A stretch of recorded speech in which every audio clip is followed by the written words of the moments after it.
Price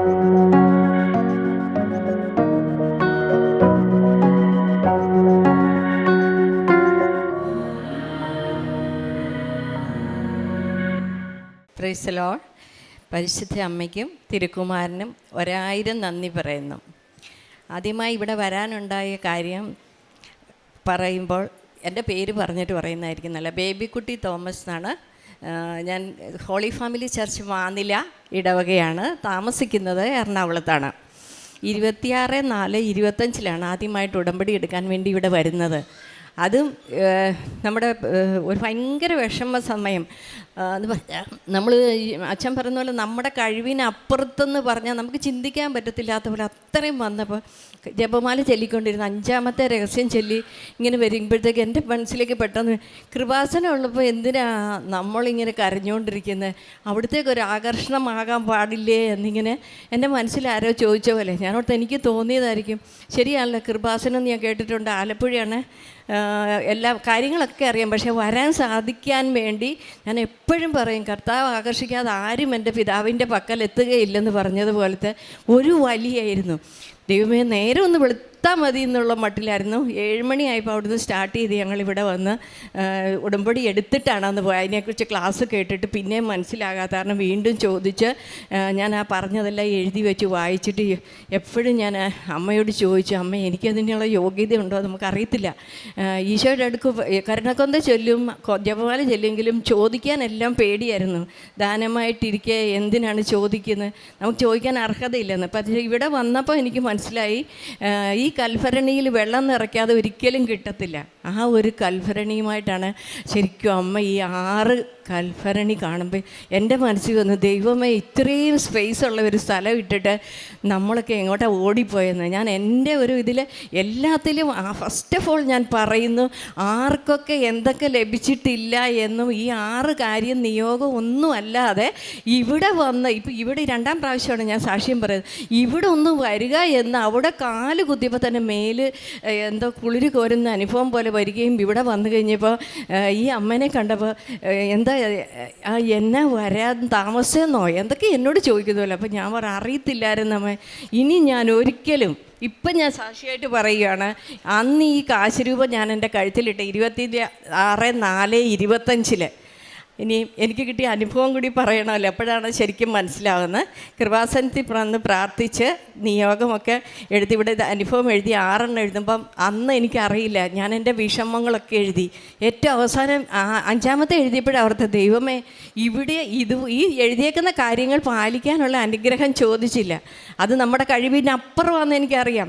കുർബാന മുടങ്ങിപ്പോവും, ചിലപ്പോൾ ജപമാല മുടങ്ങിപ്പോയെങ്കിലൊക്കെ നമ്മൾ അതും കൂടെ എഴുതണമെന്ന് അങ്ങനെ വിചാരിച്ചു. പോയി 3 മാസം വരെ ഒരിക്കലും ഞാൻ പറയാം ദൈവം അനുഗ്രഹിച്ച് ഇന്ന് വരെ അത് മുടക്കിയിട്ടില്ല എന്നുള്ളത്. അന്ന് തൊട്ട് ഇന്ന് വരെ 5:30 എന്നൊരു മണിയുണ്ടെങ്കിൽ 5:00 അല്ലെങ്കിൽ ചിലപ്പോൾ 5:15 എണ്ണീറ്റാലും ഇത് ചൊല്ലിക്കഴിഞ്ഞിട്ട് സത്യം പറഞ്ഞ ഒരു കട്ടൻ കാപ്പി കുടിക്കത്തുള്ളൂ. ഈശോയ്ക്ക് ആദ്യമേ കാപ്പി കൊടുത്തിട്ട് ഞാൻ കുടിക്കാറുള്ളൂ. ഞാൻ ഈശോയോട് എപ്പോഴും പറയും, ഇതൊരു ക്ലാസ്സാണ്, ശരിക്കും സ്വർഗത്തിലേക്ക് പോകാൻ. നമ്മൾ ഇംഗ്ലീഷ് മീഡിയത്തിലും ഊട്ടിയിലും ഒക്കെ പിള്ളേരെ കൊണ്ട് പഠിപ്പിക്കുന്നെന്ന് പറഞ്ഞ പോലെ അച്ഛൻ ദൈവത്താൽ ആകർഷിച്ച് നമുക്ക് പറഞ്ഞു തരികയാണ്. ഇതൊന്നും ഇവിടുത്തെ ഒന്നും അല്ലാതെ നമ്മളിങ്ങനെ രൂപീകരിക്കപ്പെട്ട ഒരു സ്കൂൾ ഓഫ് ഇതുണ്ട് ഇവിടെ. എത്രയോ പേര് പറയുന്നു 5:30 മുട്ടുകുത്തുന്ന കാര്യങ്ങളും. ഒത്തിരി പേരെ ഞാൻ ഉടമ്പടിയിലേക്ക് ഇവിടെ കൊണ്ടുവരാൻ സഹായിച്ചിട്ടുണ്ട്, പൈസ കൊണ്ടും അല്ലാതെയൊക്കെ. ഞാൻ പറയുന്നു ഇതൊരു സ്കൂൾ ഓഫ് എനർജിയാണ്. അച്ഛൻ ഓരോ പ്രാവശ്യം പറയും, ഈ കഴിഞ്ഞ ദിവസമൊക്കെ പറഞ്ഞപ്പോൾ ശരിക്കും നമ്മൾ ഞാനങ്ങ് ഇതായിപ്പോയി. ഈ ഡെയിലി രാവിലത്തെ ആ പ്രാർത്ഥന കേട്ടിട്ട് അപ്പൻ ജോലിക്ക് പോകുമ്പോൾ അമ്മയും മക്കളും വൈകുന്നേരം എന്ത് കിട്ടുമെന്ന് വിചാരിച്ചിരിക്കുന്നത് പോലെ ആണ് ഈ മക്കൾ എൻ്റെ പ്രാർത്ഥന കേൾക്കാനിരിക്കുന്നത് ഈശോയെന്ന്. ശരിക്കും ഒരമ്മ പ്രാർത്ഥിക്കുന്നതാണ്, ഒരച്ഛൻ പ്രാർത്ഥിക്കുന്നതല്ല. നമ്മൾ പറയില്ലേ മോനെ നന്നാവുമ്പോൾ ഞാൻ കരഞ്ഞുകൊണ്ട് ഈ 5 ദിവസം വിശ്വാസത്തിൻ്റെയാണ് അച്ഛൻ പറഞ്ഞു തന്നത്. ഓരോ പടി പറയുമ്പോഴും ഓർക്കും അവിടം വരെ എത്തിയിട്ടില്ല, അതിൻ്റെ ഒരു സ്റ്റെപ്പ് കയറാൻ അനുവദിക്കട്ടെ എന്ന്. അങ്ങനെ ഞാൻ പറയുന്നത് ആർക്കെങ്കിലും വരാൻ ചാൻസ് ഉണ്ടെങ്കിൽ നമ്മളെ സഹായിക്കാനോ അല്ലെങ്കിൽ എല്ലാവരോടും നമ്മൾ വാക്കുകൊണ്ടൊന്ന് പറയാനെങ്കിലും ബാധ്യസ്ഥരായിരിക്കണം. ചങ്ക് പൊട്ടിയാണ് ഇവിടുത്തെ ആൾക്കാരും മധ്യസ്ഥ പ്രവർത്തകരും അതുപോലെ അച്ഛനൊക്കെ ഞാൻ വന്ന് ഈശോയോട് ചോദിച്ചിട്ടുണ്ട്, ഈശോ എന്താണ് ഈ അച്ഛനെ ഒന്ന് വിശുദ്ധനാക്കി കേൾക്കുന്നതെന്ന്. സത്യം പറയുക, എന്താണ് അതിൽ കളയാനുള്ളതെന്ന് ഞാൻ ഓർക്കും. ചിലതെടുക്കുമ്പോൾ നമ്മൾ പറയില്ലേ ഒന്നും കളയാനില്ലെന്ന് പറഞ്ഞ പോലെ ധ്യാനം കേട്ടിട്ട് രണ്ടാമത് കേൾക്കുമ്പോൾ ഇതിനകത്ത് ഏതെങ്കിലും വിട്ടുപോയായിരുന്നു. അത്രയും ആഴത്തിലേക്ക് വലിച്ചു കൊണ്ടുവരുവാണ്. ഒരെണ്ണം പോലും നഷ്ടപ്പെട്ടു പോകാതെ ദൈവത്തിൽ ഏൽപ്പിക്കണമെന്ന് പറഞ്ഞ് നമുക്ക് തരുന്ന ആ വാഗ്ദാനം സത്യം പറഞ്ഞ അമ്മ മാതാവിൻ്റെ മുന്നിൽ ഇവിടെ സാക്ഷീകരിക്കപ്പെടുകയാണ്. എൻ്റെ മക്കളൊന്നും നഷ്ടപ്പെട്ടു പോകല്ലേ. ക്രിസ്ത്യൻ ആയിക്കോട്ടെ ഹിന്ദു ആയിക്കോട്ടെ ഒന്നും അല്ലല്ലോ അച്ഛൻ പറയുന്നത്. ദൈവത്തിൽ വിശ്വസിക്കുന്നതും അമ്മയെ കണ്ട ഞാൻ പറയുന്നു നിങ്ങൾക്കും അമ്മയെ കാണാം. എത്രയോ പേര് കണ്ടവർ പറയുന്നുണ്ട്, എന്നെ നോക്കണ്ട. എത്രയോ പേര്, ഞാൻ എൻ്റെ സാക്ഷിയൊന്ന് പറയുവാണ്. കൃപാസനത്തിൽ വന്ന് പ്രാർത്ഥിച്ച നിയോഗം എഴുതിയതിൻ്റെ അനുഭവം പറയുന്നത്. ഞാനിവിടെ വന്നപ്പോൾ ഇത് എപ്പോഴും പ്രാർത്ഥിക്കുമ്പോൾ സത്യം പറഞ്ഞാൽ ഞാൻ ആദ്യം പ്രാർത്ഥിക്കുന്നു, ഈശോ ഇവിടെ വന്നതിൽ പള്ളിയിൽ ചെന്നാലും ഏറ്റവും വലിയ പാവിയും ഏറ്റവും പൊട്ടത്തിയും ഞാനാണെന്ന് പറഞ്ഞ് ഞാൻ പറയുന്നത്. ഓരോരുത്തരിൽ എന്തെല്ലാം കഴിവുകളുണ്ട്, അതനുസരിച്ച് നോക്കുമ്പോൾ നമ്മളെവിടെയോ ഒന്നും ആയിട്ടില്ല. അപ്പം ആ പുറത്ത് നിൽക്കുന്ന യോഗ്യതയില്ലാത്ത നമ്മളെ വരിച്ച് ആഗ്രഹം മൂലമാണ് ഈശോയെ മുന്നിൽ നിൽക്കുന്നത് എന്ന് പറഞ്ഞിട്ട് ഇപ്പം പറയത്തില്ലേ, ബട്ട് നമ്മുടെ ഗ്രേസിൽ ആശ്രയിച്ചുകൊണ്ട് ഞാനൊന്നുമല്ല എന്ന് പറഞ്ഞ് സറണ്ടർ ചെയ്യുമ്പോൾ ഒരു പട്ടാളക്കാരൻ്റെ കൈ പൊക്കി കഴിഞ്ഞാൽ വെടിവെക്കുമോ? അപ്പോൾ അതുപോലെ ഓർത്താൽ മതി, എൻ്റെ ഈശോ എൻ്റെ കഴിവുകളെല്ലാം തീർന്നു, എൻ്റെ അമ്മ ഈശോയോട് ഒന്ന് പറയണമെന്ന് പറഞ്ഞിട്ട് എനിക്ക് ലഭിച്ചതാണ് ഞാൻ പറയുന്നത്. കണ്ണിൻ്റെ രണ്ട് വശത്തും നിറയെ കുരുണ്ടായിരുന്നു ഇവിടെ വരുമ്പോഴത്തേക്കും. അപ്പോൾ ഞാൻ എല്ലാവരും പറഞ്ഞു ഈ ഐ ഗ്ലാസ് വയ്ക്കുന്നതിൻ്റെ അലർജിയാണെന്നൊക്കെ. അപ്പോൾ ഞാനും ഓർത്താ ഇനി അതാണെങ്കിൽ ഇനി എന്തേലും ആട്ടെ, ഇങ്ങനെ പതുക്കെ വിട്ടു. അത് കഴിഞ്ഞ് ഒരു ദിവസം ഇങ്ങനെ പ്രാർത്ഥിച്ചു. ഞാനോർത്ത് ദൈവമേ വിശുദ്ധ തൈലം കയ്യിലിരുന്നിട്ടാണോ ഞാനിത് ചെയ്യാതിരുന്നതെന്ന് ഓർത്ത് അന്ന് തൊട്ട് പുരട്ടും. ചില ദിവസം ചിലപ്പോൾ മറന്നു പോകും. നെറ്റിയെ കുരിശ് വരച്ചാൽ അപ്പം തന്നെ രണ്ട് കൈ കൊണ്ട് ഇവിടെ വരച്ചിട്ട് പറയും ഇതെനിക്ക് സാക്ഷ്യമാക്കി തരുമല്ലോ എന്ന്. പിന്നെ ഞാൻ മറന്നു. ഇവിടെ ഒന്ന് ഉടമ്പടി പുതുക്കാൻ കിട്ടിയ അനുഗ്രഹങ്ങൾ എഴുതാൻ പറഞ്ഞപ്പോൾ ഞാൻ തൊട്ട് നോക്കിയപ്പോൾ അതവിടെ കണ്ടില്ല. അമ്മ അത് പെറുക്കിക്കളഞ്ഞു. ഞാൻ സത്യം പറഞ്ഞാൽ ഞാൻ അറിഞ്ഞില്ല, ഇവിടെ വന്നപ്പോഴാണ് ഞാൻ അറിഞ്ഞത്. രണ്ടാമത്തെ ഒരു കാര്യം പറയുന്നത് വിശുദ്ധ തൈലത്തിൻ്റെയാണ് ഇപ്പോൾ പറഞ്ഞത്. ഈ കൃപാസനത്തിൻ്റെ ഉപ്പിൻ്റെ അനുഗ്രഹം ഒത്തിരി പേര് സാക്ഷ്യത്തിലൊക്കെ കേൾക്കുമ്പോൾ ഓർത്തിട്ടുണ്ട്. ഞങ്ങളുടെ 7 വർഷമായിട്ട് പാർട്ടീഷൻ ശരിയാവാതെ ഇരിക്കുകയായിരുന്നു. അപ്പം പല കാര്യങ്ങൾ വന്ന് ഏറ്റവും തൊട്ടടുത്ത് വരും, അത് മാറിപ്പോവും. അപ്പം ഞാൻ അച്ഛൻ പറഞ്ഞ പോലെ ഈ പ്രാവശ്യം എല്ലാവരും കൂടെ കൂടുന്നു, സീരിയസ് ആയിട്ടുള്ളൊരു ടോക്കാണ്. അതിന് മുകളിലേക്ക് അധികാരികളൊക്കെ ബന്ധപ്പെട്ട് നടക്കുകയാണ്. ഇപ്പം ഞാൻ ഈ കൃപാസനത്തിൻ്റെ ഉപ്പ് എടുത്തുകൊണ്ട് പോയിട്ട് ആ സ്റ്റെപ്പ് ഞങ്ങളുടെ ആ ഓഫീസിലേക്ക് കയറുന്ന അവിടം തൊട്ട് സ്റ്റെപ്പിൽ ഞാൻ ഇടിച്ചിട്ട് മാനേജർ ഇരിക്കുന്ന റൂമിൽ വരെ വിളിച്ചിട്ട് ഞാൻ ഈശോയോട് പറഞ്ഞു, ഈശോയും അമ്മ ഇതുവഴി ചവിട്ടി പോകുന്നത് പോലെ ഇപ്പോൾ എൻ്റെ കൂടെ വന്നിരിക്കുന്ന നിങ്ങൾ രണ്ടുപേരും 12 സ്ലീഹന്മാർ ഉൾപ്പെടെയുള്ളവരെ സംസാരിക്കാൻ പോകുന്നത്. അപ്പോൾ 14+ ഞാനൊന്ന് 15 ബാക്കി കല്യാണത്തിന് വന്നിരിക്കുന്ന ആൾക്കാരാണ്. അവർ പറയണം ഇതുപോലെ ഒരു വീഞ്ഞ് രുചിച്ച് നോക്കിയിട്ടില്ലെന്ന്. ഇത് അമ്മ എൻ്റെ സാക്ഷിയെന്ന് പറഞ്ഞ് ഞാൻ കയറിപ്പോയി. ആരും ഈ ഉപ്പ ചവിട്ടാതെ മോളി വരരുതെന്ന് മാത്രമേ പ്രാർത്ഥിച്ചുള്ളൂ. 100 വിശ്വാസപ്രമാണം കഴിവതും എല്ലാ ദിവസവും തന്നെ ചെല്ലാതുണ്ട്. ചിലപ്പോൾ എങ്ങനെ മുടങ്ങിപ്പോയിട്ട് 325 നന്മ പറയുമ്പോൾ ചെല്ലും.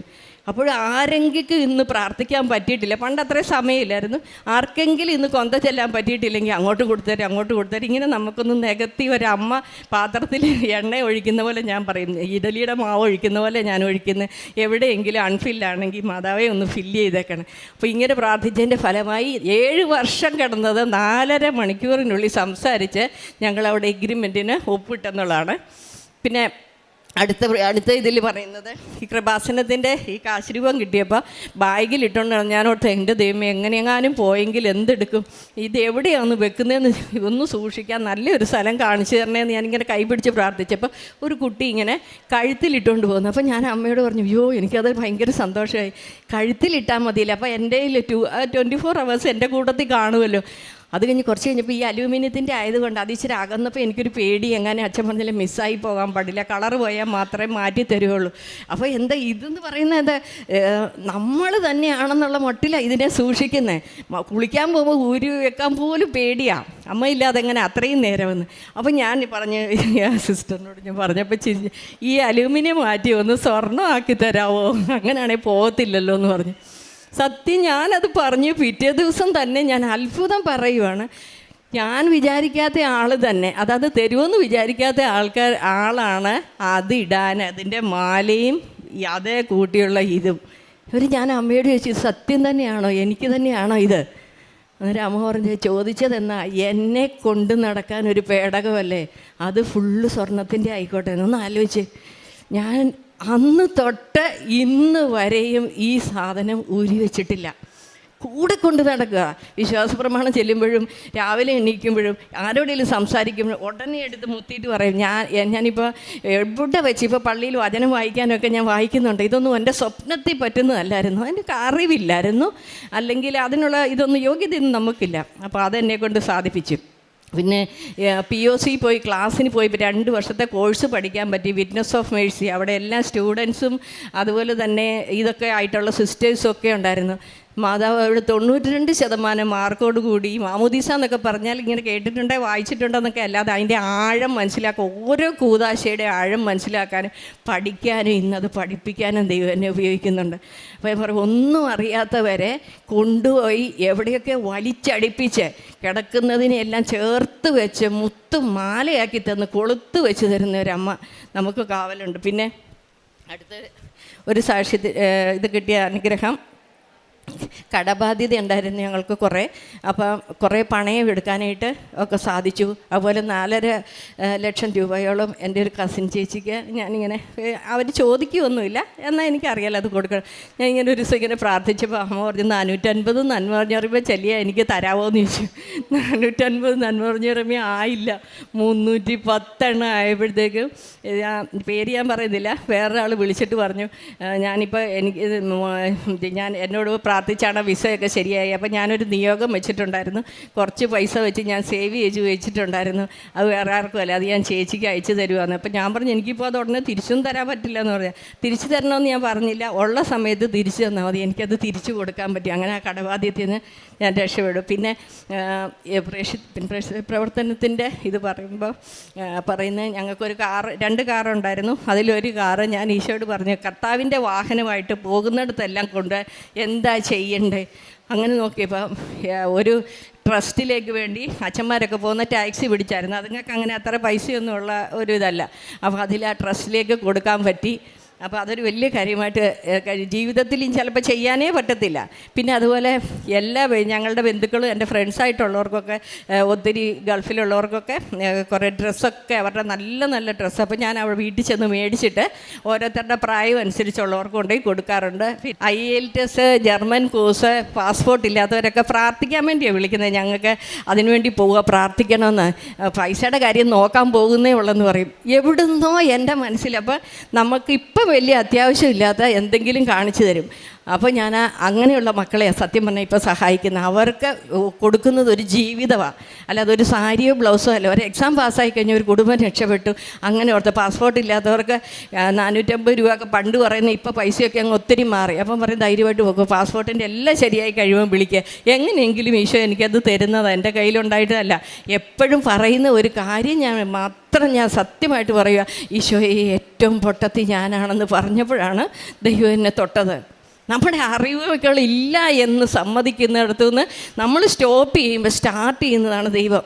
അത് ഞാൻ അനുഭവിച്ചറിഞ്ഞ എല്ലാവരോടും പറയാം. എനിക്ക് ബൈബിള് വായിക്കണമെന്നുണ്ടെങ്കിൽ ഇൻഡെക്സ് നോക്കി വായിക്കുന്ന ഒരാളായിരുന്നു ഞാൻ. കർത്താവിനോട് 41 ദിവസം ഉപവാസം എടുത്ത് പ്രാർത്ഥിച്ചിട്ട് 10 കോട്ട് ചെയ്ത് പറയുമ്പോൾ ബാക്കി എന്താ ഈ വചനത്തിൽ ഇങ്ങനെ പോയി വരും. ഞാൻ ഈശോയോട് പറഞ്ഞു, കർത്താവ് 10 എനിക്ക് പഠിക്കാൻ പറ്റുന്നില്ല. അപ്പോൾ 41ാമത്തെ ദിവസം കണ്ണടച്ച് ഇങ്ങനെ പ്രാർത്ഥിച്ചിരുന്നപ്പോൾ ഞാൻ പതുക്കെ അങ്ങ് ഉറങ്ങിപ്പോയപ്പോൾ മുന്നിൽ നിന്ന് ഒരാൾ പറയാം, ഈ 10 വചനം മതിയോ? അപ്പോൾ ഞാൻ 10 വചനം പോരാ, പക്ഷേ 10എങ്കിലും. അപ്പോൾ നാക്കയിലേക്ക് ഒരു തണുപ്പ് വന്നിട്ട് സത്യമായിട്ട് ഞാൻ പറയുക, കർത്താവ് അന്നേരം പറഞ്ഞു, അന്നേരം പറയേണ്ടത് വായുടെ തുമ്പത്ത് തോന്നിക്കുന്ന ഒരു കർത്താവുണ്ട്. വേഗം ഓടണ്ട, തിടുക്കം കൂടണ്ട, പതുക്കെ നടന്നാൽ മതി. നിനക്ക് മുമ്പേ ഞാൻ എൻ്റെ ദൂതനെ അയച്ച് ആ കളം ശരിയാക്കുന്നത് വരെ വെയിറ്റ് ചെയ്യണം. ഇന്ന് ദൈവം അനുഗ്രഹിച്ച എല്ലാവരെയും കേൾക്കാനും അതുപോലെ രോഗികളെയൊക്കെ ഒന്നും ഇങ്ങനെ കൂടെ പോകാനായിട്ട് ചിലപ്പോൾ ലേഡീസ് ആയിരിക്കും, അവരുടെ കൂട്ടത്തിൽ ജെൻസിനെ അകത്ത് കയറ്റത്തില്ല. അപ്പോൾ എനിക്ക് പറ്റുന്ന സ്ഥലത്തൊക്കെ ഞാൻ അങ്ങോട്ട് വിളിച്ച് പറയും, നിങ്ങൾ റെസ്റ്റ് ചെയ്തോ. ഞാൻ അവിടെ നിന്ന് അവരെ കുളിപ്പിച്ച് കൊന്തയൊക്കെ ചൊല്ലി അവരെ ഉറക്കിയ ശേഷം എനിക്ക് വരാൻ തമ്പുരാൻ കൃപ അനുവദിച്ചിട്ടുണ്ട്. ഒത്തിരി മരിക്കുന്നവരോട് ഞാൻ എപ്പോഴും ഓർക്കും, മദർ തെരേസ പറഞ്ഞ്, മരിക്കുന്നതിന് മുമ്പ് ഒരു ചിരി കൊടുക്കാൻ പറ്റുമോ? ഒരു പുഞ്ചിരി അവരുടെ ഇന്ന് വരും, അതാണ് എൻ്റെ ലക്ഷ്യമെന്ന്. അതുപോലെ ഇതാ എൻ്റെ കർത്താവിൻ്റെ ശരീരം എന്ന് പറഞ്ഞാൽ മദർ തെരേസ ഓരോരുത്തരുടെ ടേബിളിൽ കൊണ്ട് കിടക്കുന്നു. ഇതൊക്കെ നമുക്കും അനുഭവം. മദർ തെരേസ പറയുന്നുണ്ട്, ഒരമ്മയാകണമെന്നില്ല, പ്രസവിക്കണമെന്നില്ല അമ്മയാകാൻ. അതാണ് ഞാൻ എടുത്തത്. 12 വയസ്സിന് മുകളിലുള്ള ആര് വന്നാലും ഈശോ എപ്പോഴും കാണിച്ചു തരും, ഇത് 12 വയസ്സുള്ള കാണാതെ പോയ ആ ശിശുവാണ്, ഞാൻ എൻ്റെ കർത്താവിൻ്റെ വേല ചെയ്യുവാന്ന് കൂട്ടിക്കൊണ്ടിരുന്നോളാൻ. അന്ന് തൊട്ട് പ്രായമായവരെയും ആണാണോ പെണ്ണാന്നൊക്കെ നോക്കാതെ ദൈവം അനുഗ്രഹിച്ച് അങ്ങനെ കുറേ സാധ്യതകൾ വന്നിട്ടുണ്ട്. കുളിപ്പിക്കാനും കിടത്താനും അതുപോലെ കാലൊക്കെ തിരുമ്മി കൊടുക്കാൻ പറ്റത്തില്ലാത്ത ഒരു അച്ചായനെ കുളിപ്പിച്ചപ്പോൾ അച്ചായൻ പറയാം, 2 വർഷമായിട്ട് എൻ്റെ പുറത്ത് വെള്ളം വീഴുന്നുണ്ടോ എന്ന് എനിക്കറിയില്ല, ഷവറിൽ നിൽക്കുന്നതാണ്, ബട്ട് അവിടെ വെള്ളം വീഴുന്നുണ്ടോയെന്ന് അറിയുന്നില്ലെന്ന്. തേച്ച് കുളിപ്പിച്ചപ്പോൾ കരയുവാണ്. 2 വർഷമായി മോളെ എൻ്റെ ദേഹത്ത് ശരിക്കും വെള്ളം വീണിട്ടുണ്ടെന്ന്. ഇതും മനുഷ്യർ തന്നെയാണ്. സ്ത്രീകൾ പിന്നെ പറയും എൻ്റെ കാല് വേദന എടുക്കുന്നത്, പുരുഷന്മാർ ഒരിക്കലും പറയില്ല. അപ്പം ഞാൻ ഈശോയോട് പറയും, കർത്താവ് ഇതുപോലത്തെ ഔസേപിതാക്കളൊക്കെ ഒത്തിരി നടക്കുന്നുണ്ട്. വരെ മുറുക്കി എടുത്തിട്ട് ചോദിക്കാൻ പറ്റാത്തവരുണ്ട്. കണ്ടുപിടിച്ച് കൊടുക്കാൻ ഈശോയോട് പറഞ്ഞാൽ മതി, ഈശോ കാണിച്ചു തരും. ഒത്തിരി അങ്ങനെയുള്ള അനുഗ്രഹങ്ങൾ ഒക്കെ കിട്ടിയിട്ടുണ്ട്. ഒരു ദിവസം ഒരു വചനമെങ്കിലും ആരോടെങ്കിലും പറയാൻ പറ്റണമെന്ന് ധ്യാനത്തിലൊക്കെ ഇരിക്കുമ്പോൾ നമ്മളോട് പറഞ്ഞിട്ടുണ്ട്. നമ്മൾ വിചാരിച്ചാൽ ഇന്ന് ഇൻ്റർനെറ്റും കാര്യങ്ങളുള്ളവർക്ക് ഗ്രൂപ്പൊക്കെ തുടങ്ങിക്കഴിഞ്ഞാൽ എത്രയോ പേരുടെ രാവിലെ പ്രാർത്ഥിച്ചിട്ട് കർത്താവ് ഇന്ന് എന്താണ് കൊടുക്കേണ്ടതെന്ന് ചോദിച്ചാൽ യൂണിവേഴ്സൽ മീഡിയ മിനിസ്ട്രി എന്ന് പറഞ്ഞാൽ ഒരു മിനിസ്ട്രി ഇട്ടിട്ടുണ്ട്. എന്നും എനിക്ക് ഈശോ രാവിലെ എന്താണ് തോന്നിച്ചു തരുന്നത്. ഇപ്പോൾ അധികവും ഞാൻ ഈ കൃപാസനത്തിൽ കേട്ടപ്പോൾ തൊട്ട് ഞാൻ ഓർക്കുക, ദൈവമേ നമ്മളെ വലിച്ചടിപ്പിച്ച് ഈശോ യോഹന്നാൻ്റെ കാലത്ത് മാനസാന്തരപ്പെടുവിൻ, നിങ്ങളെല്ലാം സുവിശേഷം അറിയിക്കുമെന്നും ഒപ്പം തന്നെ സമയമായി എന്ന് പറയുന്ന ആ ഇതിലെ കൂടി ഈ അച്ഛൻ ഒരുക്കുന്നത് പോലെ ഈ സിസ്റ്റേഴ്സൊക്കെ രാവിലെ വന്നിട്ട് ഞാൻ ഓർക്കുന്നുണ്ട്, കുപ്പിയിലെ വെള്ളം ഞാൻ എപ്പോഴും കാണുമ്പോൾ ഓർക്കും, വെള്ളവും കുടിച്ച് വീണ്ടും വന്ന് നമ്മളെന്താണോ പറയുന്നത് അത് കോട്ട് ചെയ്ത് എഴുതി ഇങ്ങനെ പറയുമ്പോൾ എന്താണ് ഇവിടെ നടക്കുന്നതെന്ന് ഓർക്കുക. അവിടെ ഒരു സ്വർഗരാജ്യമുണ്ട്, കർത്താവ് തിരിച്ചു കാണിക്കും, എൻ്റെ സക്കേവൂസിൻ്റെ ഭവനം വീണ്ടും ആരംഭിച്ചിരിക്കുന്നു, ഇതാണ് എൻ്റെ ലോകമെന്ന്. കൃപാസനത്തെയും അതുപോലെ നല്ലതായിട്ട് നടക്കുന്ന ധ്യാന ഗ്രൂപ്പുകളിലും കർത്താവ് എന്തുമാത്രം സന്തോഷിക്കുന്നത് ഞാൻ ഓർക്കും. ഈശോയെ നമുക്ക് ഒരു വീട്ടിലെ കാര്യം നോക്കാൻ പറ്റുന്നില്ല, ചിലപ്പോൾ 24 മണിക്കൂർ ഈശോ നമുക്ക് വേണ്ടി ഒരുക്കിയിട്ട് ഞാനവിടെ പറയും, കർത്താവ് നമ്മൾ കൊടുക്കേണ്ടത് പൈസ മാത്രമല്ല, അതെല്ലാവർക്കും അറിയാം, എന്നാലും ഞാൻ പറയാം നമ്മുടെ സമയം ഈശോയ്ക്ക് കൊടുക്കാൻ മേലേ, അത് മറ്റുള്ളവർക്ക് ഷെയർ ചെയ്യുക. നല്ലൊരു കേൾവിക്കാരനില്ലാതെ വിഷമിക്കുന്ന എത്ര അമ്മയും അച്ഛന്മാരും ഉണ്ട്. ഇതുപോലുള്ള സ്ഥലത്ത് ചെല്ലുമ്പം പറയും, എന്ത് സന്തോഷമായി മോളൊന്ന് തൊട്ടപ്പോഴെന്ന് വരെ കാത്തിരുന്നിട്ട് ആരെങ്കിലും കൊണ്ടുകൊടുത്ത് പൂത്ത കേക്ക് വരെ വെച്ചിട്ടുണ്ട്, കൊച്ചു വരുമ്പോൾ തരാമെന്ന്. കരഞ്ഞു പോയിട്ടുണ്ട്, പൂത്തതാ കാണിക്കത്തില്ല, പിന്നെ കഴിച്ചോളാന്ന് പറയും. ആ സ്നേഹത്തിൻ്റെ ഇത് ഭൂമിയിലുണ്ട്. അള്ളിപ്പിടിച്ച് അവിടെയൊക്കെയോ ഇരിക്കുവാണെന്ന് മാത്രം. വലയിൽ കിടക്കുന്ന പോലെ പരൽമീനെല്ലാം പുറത്തുള്ളവർക്കുള്ളതാണ്. തേങ്ങ പെറുക്കി കഴിയുമ്പോൾ കർത്താവ് പറയുന്നില്ല, കുറച്ച് തേങ്ങ അവിടെ കിടക്കുന്ന പാവപ്പെട്ടവർക്കുള്ളതാണ്, കാല പെറുക്കുന്നവർക്കുള്ളതാണ് എന്ന് പറഞ്ഞ പോലെ നമ്മളോട് കുറേ കാര്യങ്ങൾ കണ്ടു. കുറേ കാര്യങ്ങൾ ഇപ്പം നമ്മൾ ഈ കുടംപുളി വേണമെങ്കിൽ 1 വർഷം കുറേ കായ്ക്കും, തേങ്ങ കുറേ കായ്ക്കും. ആർക്കും കൊടുത്തില്ലെങ്കിൽ ഈശോ പറയും, നിനക്ക് 24, 30 തന്നതിൽ ഈ പെറുക്കി എടുക്കുന്നത് 10 ആണെങ്കിലോ. അങ്ങനെ ഒന്ന് ചെയ്യാനൊക്കെ തുടങ്ങിയപ്പം എല്ലാം ദാനമാണ്, അടുത്ത ശ്വാസം പോലും ദാനമാണെന്ന് ഉറക്കെ ഒന്ന് മനസ്സിൽ വിശ്വസിച്ച് കഴിഞ്ഞാൽ ആരും പാപം ചെയ്യത്തില്ല.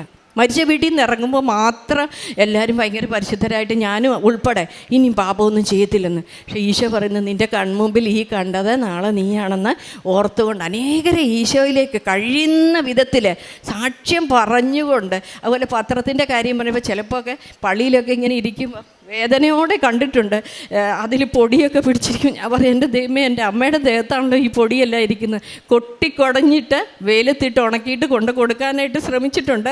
ചിലപ്പോൾ അല്ലാതെ പറ്റാതെ പോയിട്ടുണ്ടെങ്കിലും ഞാൻ പറയുക, ഒരിക്കലും അങ്ങനെ കിടക്കുമ്പോൾ നമ്മളൊന്ന് ഓർക്കണം, ഇതാരാണ്? നമ്മുടെ കൊച്ചിൻ്റെ ഒരു അഡ്വർടൈസ്മെൻ്റ് ആണെങ്കിൽ നമ്മളവിടെ ഇടുവോ? ഒരിക്കലുമില്ല. ഇപ്പം സർവ്വതും തന്ന് സർവ്വത്തിൻ്റെയും കഴിവുമായിട്ട് ഇന്നും നമുക്ക് വേണ്ടി മരിച്ചു ജീവിച്ചുകൊണ്ടിരിക്കുന്ന ഈശോയുടെ വചനം എഴുതിയ കടലാസിൽ ഒരു പൊടി പിടിച്ചും പള്ളിയുടെ വാതിക്കൽ എടുക്കുമ്പോൾ ഒന്ന് ചങ്ക് തകരണം. ശരിക്കും ഞാൻ പറയൂ, നമ്മൾ ഒന്ന് പൊട്ടണം. ആർക്ക് വേണ്ടിയാണ് ഈശോ ഇത് ചെയ്തത്? ആർക്ക് വേണ്ടിയാണ് അമ്മ ചെയ്തത്? എല്ലാ സിസ്റ്റേഴ്സിനും അച്ഛന്മാർക്കും ഇതുപോലെയുള്ള പ്രേക്ഷിത പ്രവർത്തകർക്ക് വേണ്ടി ദിവസവും നമ്മൾ ഒട്ടും പറ്റിയില്ലെങ്കിൽ ഒരു നന്മ എന്ന് പറയുമ്പോൾ ഒരു സ്വർഗ്ഗസ്നേഹിത ഒരു പിതാവിനും പുത്രനും. കാരണം ഇവരുടെ നമുക്ക് വീട്ടിൽ TV കാണാനുണ്ട്, മക്കളുണ്ട്, സന്തോഷം പങ്കിടാൻ ഫ്രണ്ട്സുണ്ട്. സത്യം ഞാൻ പറയാം, സിസ്റ്റേഴ്സിനും അച്ഛനും നിങ്ങളൊന്ന് ആലോചിച്ച് 10 ദിവസം ഞാൻ ധ്യാനത്തിനൊക്കെ പോകുമ്പോൾ കൗൺസിലിങ്ങിന് പോയി നിൽക്കുന്ന ആളാണ്. 10 ദിവസം നിന്ന് കഴിയുമ്പോൾ നമ്മൾ മടുക്കും. 15-ാം ദിവസം പോയാൽ മതി, അല്ലെ പോകാമല്ലോ എന്ന്. ഇവർക്കെന്തുണ്ട്?